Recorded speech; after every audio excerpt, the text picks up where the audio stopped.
सर्वात पहिले मी सुरू करायच्या आधी दिलगिरी व्यक्त करतो समता सैनिक दलाची.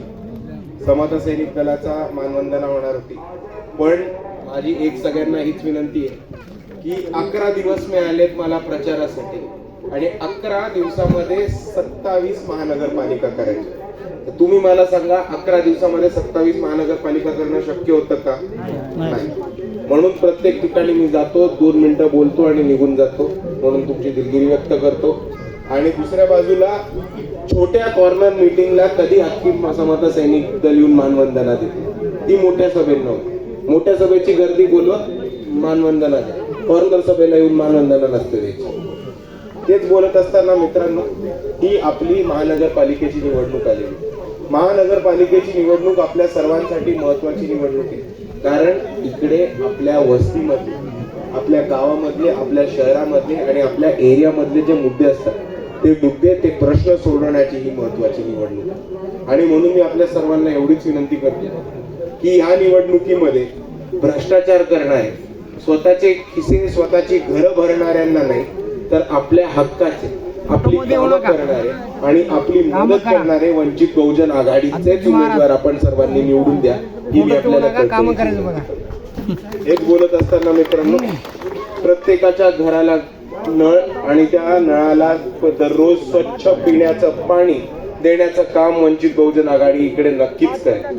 या भागामध्ये ज्याचं प्रत्येकाचं नाव घरकुल यादीमध्ये टाकून घरकुल योजनेमार्फत प्रत्येकाला घर देण्याचं काम वंचित बहुजन आघाडी नक्कीच स्वरूपात करणार आहे. त्याचबरोबर अंडरग्राउंड ड्रेनेजेस, जे नाले खुले ते नाले भुयारी करून रस्त्याच्या खाली टाकून एक पावसामध्ये सुद्धा पाणी साचणार नाही आणि नाल्यांमधनं सगळं पाणी वाहून जाईल अशी व्यवस्था नाल्यांची वंचित बहुजन आघाडीचे नगरसेवक नक्कीच करतील. आणि त्याचबरोबर कचऱ्याचं व्यवस्थापन करून रोजच्या रोज प्रत्येकाच्या घरातनं कचरा उचलून इकडे कचऱ्याचं व्यवस्थापन करून कचऱ्याने होणारा त्रास आणि आजार थांबवण्याची सुद्धा वंचित बहुजन आघाडी पूर्ण प्रयत्न करेल. आणि ही कामं आपल्याला करून हवी असतील तर त्याच्यासाठी आम्ही आपल्या सर्वांना नुसतं मागतोय तर एक सदी वंचित बहुजन आघाडी.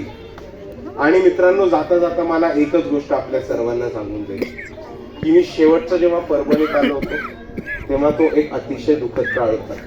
पण त्यावेळेस काय झालं होतं हे लक्षात, पोलीस घरामध्ये घुसून मारत, आपल्याला उचलून घेऊन गेले होते. घरामध्ये घुसून पोलीस हे लोकांना मारहाण करत होते.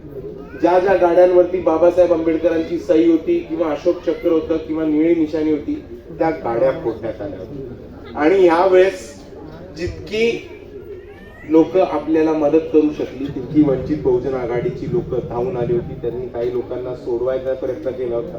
त्या कोम्बिंग ऑपरेशनच्या पुढच्या दिवशी जितक्या लवकर पोहोचता येईल तितकं मी परभणीत पोहोचायचा प्रयत्न केला होता. पण आता आपण जेव्हा हे सगळं केलं होतं तेव्हा आपला एक आमदार खासदार नव्हता, एक नगरसेवक नव्हता. पण आता विचार करा की जर त्यावेळेस आपला एक नगरसेवक असता तर ह्याच लोकांनी आपल्या सर्वांची मदत खूप जास्त केली. ह्याच नगरसेवकांनी पोलिसांना परत पाठवलं असतं आणि ह्याच नगरसेवकांनी पोलिसांच्या गाड्या अडवून आपली लोक बाहेर काढली. आणि म्हणून आपल्या हक्काचे, आपल्याला मदत करणारे आणि आपल्यासाठी धावून येणारी लोक हे निवडून आणणं अतिशय गरजेचं आहे आणि ही काळाची गरज आहे. आणि हेच बोलत असताना मित्रांनो, मला माहिती आहे विधानसभेमध्ये काय झालं. बऱ्याचशा आंबेडकरवाद्यांनी महाविकास आघाडीच्या भूलताफ्याला फसून किंवा त्यांच्या चुकीच्या खोट्या प्रचाराला फसून हे महाविकास आघाडीला मतदान केलं होतं का केलं नव्हतं? केलं होतं. जेव्हा आपल्यावरती अन्याय अत्याचार झाला, जेव्हा सोमनाथ सूर्यवंशींचा जीव घेतला आणि जेव्हा बाबासाहेबांच्या पुतळ्याच्या समोरची संविधानाची प्रत फोडली आणि जेव्हा पोलीस आपल्याला मारायला आली होती तेव्हा एकही महाविकास आघाडीचा माणूस आला होता का तुमच्यासाठी? नाही सर. काँग्रेस कुठे होती? राष्ट्रवादी कुठे होती? शरद पवार कुठे होते? उद्धव ठाकरे कुठे होते? त्यांचे आमदार कुठे होते? त्यांचे खासदार कुठे होते? कोण आलं तुमच्यासाठी लढायला? कोण आली तुमच्यासाठी उभं राहायला? वंचित बहुजन आघाडीचे कार्यकर्ते आणि बाळासाहेब आंबेडकर आले होते आपल्या सर्वांसाठी लढायला. आणि मी आपल्या सर्वांना एवढंच म्हणतोय की आता आपल्या सर्वांची जबाबदारी आहे की जी लोक आपल्यासाठी लढत राहतात, जी लोक आपल्यासाठी उभी राहतात आणि जी लोक आपल्यासाठी आयुष्यभर लढत आली आहेत त्यांच्या पाठीत खंजीर खुपसायचं काम तुम्ही नका करू. जर जी लोक तुमच्यासाठी लढत आहेत ती लोक निवडणुकीमध्ये उभी असताना तुम्ही दुसऱ्या पक्षांना मतं देत असाल तर जी लोक तुमच्यासाठी राबली, जी लोक तुमच्यासाठी लढली, त्यांच्या पाठीमध्ये खंजीर खुपसण्याचं काम तुम्ही करणार आहात. आणि म्हणून मी तुम्हाला एवढीच विनंती करतो की जी लोक लढतात त्यांना पाठिंबा देण्याचं, त्यांना मतदान करण्याचं आणि त्यांना मदत करण्याची जबाबदारी कोणाची आहे? समाजाची, तुमच्या सर्वांची. आणि म्हणून फक्त या जबाबदारीचं जाण 15 तारखेला वंचित बहुजन आघाडीच्या गॅस सिलेंडरला जास्तीत जास्त मतांनी विजयी करा आणि पुढे आपल्या सर्वांच्या सेवेमध्ये आणि आपल्या सर्वांच्या मदतीसाठी वंचितचे कार्यकर्ते आम्ही नेहमी हजर राहू. एवढं म्हणून मी माझे 2 शब्द थांबवतो.